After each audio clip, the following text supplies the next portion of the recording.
परमात्मा के दरबार में बहुत ही पुण्यकर्मी प्राणी आते हैं।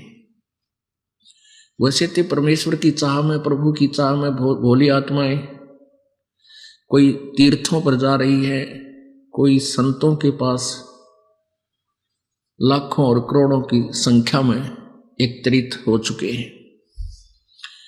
उनके विषय में परमात्मा कहते हैं कि देखा देखी गुरु शिष्य बन गए, किया ना तत्व विचारा। देखा देखी कैसे जाते हैं? जैसे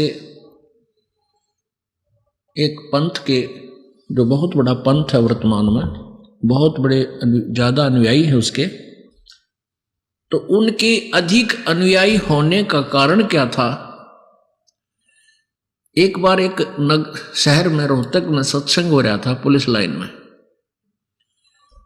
उन्हीं उस बहुत बड़े जन समूह जहां लाखों करोड़ों की संख्या में भोली आत्मा इस काल के दूतां में फंसी बैठी है, उनका सत्संग हो रहा था रोहतक पुलिस लाइन में।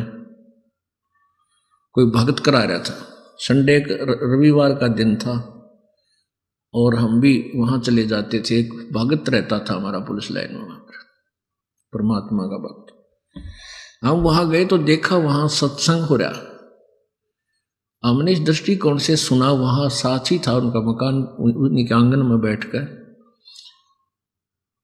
तो वो क्या कह रहे थे कि आज कर्नल साहब आएंगे, प्रवचन करेंगे।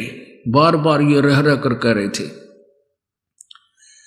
और आसपास उन्होंने यही कह रहा था कि कर्नल साहब आएंगे और आज के प्रवचनकर्ता वो होंगे।